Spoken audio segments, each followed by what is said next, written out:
On ne parle que de ça. L'an dernier, à la même époque et sur ce même plateau, il nous disait qu'il n'était pas encore entré dans la légende. Eh bien, cette fois, ça y est, c'est fait. Teddy Riner, bonjour, merci d'être ici.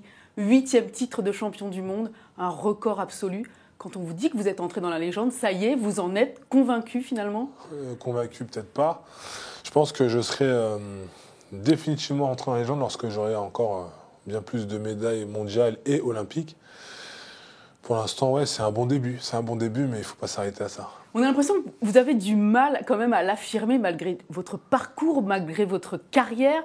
Vous avez du mal à l'affirmer que vous êtes quand même un personnage extraordinaire. C'est quoi? C'est votre humilité naturelle? Qu'est-ce qui fait que vous... Enfin, non, c'est comme ça que je suis. Après, on fait un sport aussi qui a un code moral où il faut être quand même modeste.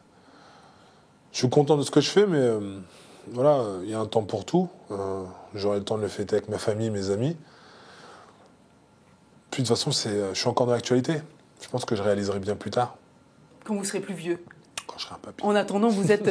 vous serez un papy. En attendant, depuis 2010, vous êtes le patron des tatamis, on a l'impression que malgré toutes les stratégies mises en œuvre par vos adversaires, et elles sont nombreuses, et ils font beaucoup d'efforts pour vous battre, eh bien ça ne marche pas. Est-ce que vous n'êtes pas un peu frustré d'avoir le sentiment que vous n'avez pas d'adversaire véritablement à votre mesure?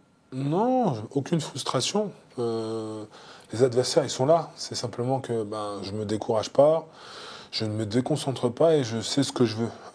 Si je relâche mes efforts et je me repose sur mes lauriers, ils vont me becqueter et ils ne me feront pas de cadeau. Oui, mais honnêtement, ça fait combien de temps, combien d'années que vous n'avez pas eu peur face à un adversaire? J'ai jamais eu peur depuis mes débuts. C'est juste que je ne sous-estime aucun adversaire. Et voilà, j'arrive avec une stratégie, je reste concentré et je fais ce qu'il faut à l'entraînement surtout. Quand Jean-Luc Rouget, le président de la Fédération française de judo, dit que vous avez encore des records à battre, ça aussi vous le dites, qu'il vous voit gagner un 10e titre mondial et participer au JO de Tokyo en 2020, dans 5 ans, et Tokyo, on sait à quel point c'est symbolique puisque c'est le berceau du judo. Vous lui répondez quoi? Je lui dis merci Jean-Luc, j'espère que tu feras tout ce qui est en ton pouvoir pour me mettre dans une belle sphère. Merci Jean-Luc. Voilà. Dans les conditions. Voilà. Sans être un oiseau de mauvais augure, si l'année prochaine à Rio, au JO, vous ne gagnez pas les JO, est-ce que ça remettra en question votre gagne, justement, pour aller jusqu'à Tokyo? Non, mais ça serait une déception, c'est sûr, parce que j'ai envie de terminer cette Olympiade avec cette médaille d'or. J'ai envie de croire en cette petite phrase de jamais 203. J'ai déjà gagné 2 fois à Rio. La 3e fois, ça sera ces Jeux. J'espère. En tout cas, je vais faire ce qu'il faut à l'entraînement. Je vais faire ce qu'il faut pendant toute cette saison pour arriver prêt pour le jour J. Et si vous gagnez, comme vous le souhaitez, est-ce que... J'explose de joie. Je ne sais pas comment je vais réagir, mais... Est-ce que ce ne sera pas aussi, pour vous, ou est-ce que l'idée, cette pensée ne vous traversera pas de quitter finalement les tatamis au sommet de la gloire et d'arrêter à ce moment-là plutôt que d'échouer plus tard? Je préférerais me dire échouer plus tard et vivre sans regret que de quitter sur la grande porte et avoir des regrets plus tard. Je pense que c'est ça. Tant que l'envie est là, moi, je ne me pose pas de questions. Si l'envie, elle s'arrête en 2019, j'arrêterai en 2019. Si elle s'arrête après les Jeux de Rio, elle s'arrête après Rio. Moi, je ne fais pas les choses si l'envie n'est pas là. C'est l'envie qui me fait me lever le matin, c'est l'envie qui me fait me dépasser à l'entraînement, c'est l'envie qui me fait gagner sur des finales comme ça. S'il n'y a pas cette envie, ça ne matche pas. En parallèle du judo, vous aviez repris vos études à Sciences Po pour, à terme, mener une carrière de businessman, être votre propre patron. Est-ce que c'est toujours dans vos projets? Non, j'ai quitté Sciences Po, mais j'entretiens encore des relations.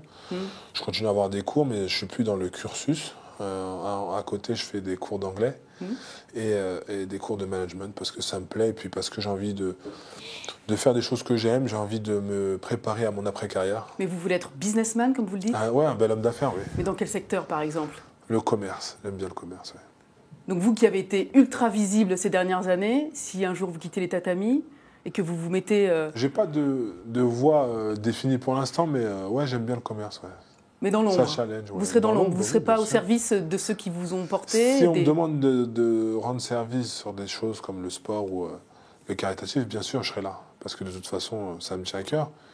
Mais à côté, on ne vit pas d'amour et d'eau fraîche, donc oui, il faudra faire des choses déjà que j'aime, puis des choses qui pourront me faire avoir un bon train de vie pour ma famille et les miens.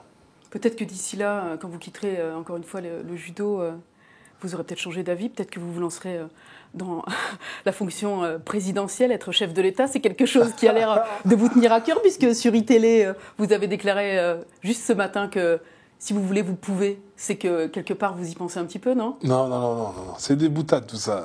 Le message que j'essaie de dire, c'est à la jeunesse, que lorsqu'on veut quelque chose, il faut se donner les moyens. Oui, mais ce rêve-là, il n'est Non, pas non, inaccessible pour vous, visiblement. Non, parce que, voilà, je ne me fixe pas de limite. Si vraiment je voulais être un homme politique, ben je ferais ce qu'il faut pour être un homme politique.